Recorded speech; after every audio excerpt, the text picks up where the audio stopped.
কুরবানির ঈদে আমার বাসায় অন্য কোনো রেসিপি ট্রাই করা হোক কিংবা না হোক, এই রেসিপিটা কিন্তু অবশ্যই ট্রাই করা হয়। তো ফার্স্টেই লাগছে বিফ। এখানে 1 কেজি পরিমাণ আছে, একটু হাড় আর চর্বিযুক্ত মাংস নিয়েছি। তারপর এর মধ্যে টক দই দিয়েছি হাফ কাপ। এখানে 1 টেবিল চামচ করে বাদাম বাটা, রসুন বাটা, আদা বাটা, সরিষা বাটা, নারকেল বাটা দিয়েছি। শুকনো উপকরণগুলোও এখানে 1 টেবিল চামচ করে দিয়েছিলাম। লবণ, ধনিয়া গুঁড়া, লাল মরিচ গুঁড়া, ভাজা জিরার গুঁড়া, গরম মশলা গুঁড়া। তারপর লাগছে জায়ফল, জয়ত্রী বাটা হাফ টেবিল চামচ, পেঁয়াজ কুচি দিয়েছি হাফ কাপ, সেই সাথে কুকিং অয়েল দিয়েছিলাম হাফ কাপ। তারপর সব কিছু মিক্স করে রেস্টে রাখছি হাফ অ্যান আওয়ারের জন্য। এখানে তেল নিয়েছি 1/3 কাপ। এর মধ্যে গোটা গরম মশলা দিয়ে কিছু সময় ভেজে রেস্টে রাখা মাংসগুলো অ্যাড করে দিচ্ছি। এর মধ্যে কাঁচামরিচ বাটা দিয়েছি 1 টেবিল চামচ। মাংসের তেল উপরে ভেসে এলে এর মধ্যে আলু অ্যাড করে দিয়েছি।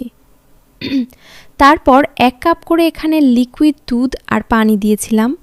তারপর কয়েকটা কাঁচামরিচ ফালি করে দিয়ে প্রেসার কুকারের ঢাকনা দিয়ে এটাকে সেদ্ধ করে নিতে হবে। অন্য একটা প্যানে তেল নিয়ে নিলাম 1/3 কাপ, সাথে ঘি দিয়েছি 3 টেবিল চামচ পরিমাণ। সামান্য একটু পেঁয়াজ কুচি দিয়ে দিলাম, সাথে দিয়েছিলাম কয়েকটা কাঁচামরিচ। কিছু সময় ভেজে এর মধ্যে আগে থেকে ধুয়ে রাখা চিনি গুঁড়া চাল অ্যাড করে দিচ্ছি। এখানে 1 কেজি পরিমাণ আছে। তারপর দিয়ে দিলাম ফুটন্ত গরম পানি। এখানে 2 লিটার। স্বাদ মতো লবণ দিয়েছি, আর সাথে দিয়ে দিলাম 1 টেবিল চামচ পরিমাণ চিনি। হোয়াইট ভিনেগার দিয়েছি 1 টেবিল চামচ। তো এটাকে ঢেকে 10 মিনিট রান্না করে নিয়েছিলাম। এখন এর মধ্যে উঠিয়ে রাখা মাংসগুলো দিয়ে দিচ্ছি। তারপর কয়েকটা কাঁচামরিচ, কেওড়া জল দিয়ে এটাকে ঢেকে দমে রাখবো 5 minute.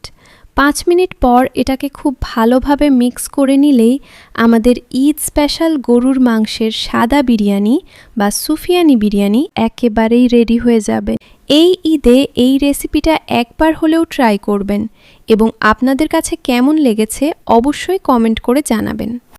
So enough for today. আল্লাহ হাফেজ। আসসালামু আলাইকুম।